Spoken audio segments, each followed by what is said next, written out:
No tension. I am here. These are ultimate words of every father. દરેક પિતાનું આ વાક્ય છે ને, એ બ્રહ્મ વાક્ય છે આ પૃથ્વી ઉપર એના સંતાન માટે. હું બેઠો છું ને, તું ચિંતા ના કર, તું શાંત થઈ જા, તું ટેન્શન ના લે. જે હશે હું જોઈ લઈશ, તું શું કામ ચિંતા કરે છે? તારો બાપ જીવે છે હજી.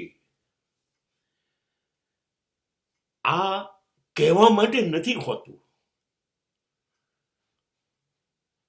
આ કાયમ એને ખબર છે દરેક પિતાને. જ્યારે બે પૈડાની સાયકલ પર આપણું બેલેન્સ નહોતું રહેતું ને, ત્યારે એ 10 રાઉન્ડ પાછળથી પકડીને આપણને ખબર ન પડે એવી રીતે આપણું બેલેન્સ જવા માટે દોડતો, તો ત્યારથી એને ખબર છે બેલેન્સ જાળવવું આપણને સાચવવા એટલે શું. એને ત્યારથી ખબર છે. એ રિક્ષાના બદલે બસમાં જતો થાય, ચાલતો થાય, ત્યારે સમજી લેવાનું કે આપણી કોઈ માંગણી સંતોષવાની હશે એને, એટલે પૈસા બચાવી ગયો છે. એ ગધેડો છે. ગધેડાને શરમ આવે એટલી મહેનત દરેક બાપે કરી હોય છે, અને ત્યારે આપણે આ ફૂલ ગુલાબી થઈને જીવી શકીએ.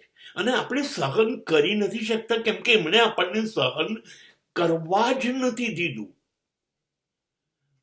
તકલીફો આપણી બાજુ આવે તો એને એની બાજુ વાળી લીધી, એટલે આપણને ખબર જ ના પડી કે તકલીફ એટલે શું, મુશ્કેલી એટલે શું. એટલે આપણે ડરી જઈએ છીએ, ગભરાઈ જઈએ છીએ.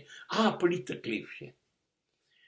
અને એ વખતે એ આઈને ખભે હાથ મૂકી દે, શું થયું જોઈ લઈશું, હું છું ને, હું જીવું છું ને, સાચે જ. અને કોઠા સૂઝથી, એની આવડતથી એ આપણી લાગતી ભયાનક મુશ્કેલીઓને 1 સેકન્ડમાં એનું ઉકેલ કેમ લાવવો એ નક્કી કરી કાઢે છે. અને આપણે ટેન્શન ફ્રી થઈ જઈએ. અને આપણા બદલે ગમે તેટલું ટેન્શન ઉઠાવવાનું હોય એ ઉઠાઈ લેશે. એક શબ્દ નહીં કે, આપણને ખબર નહીં પડવા દે.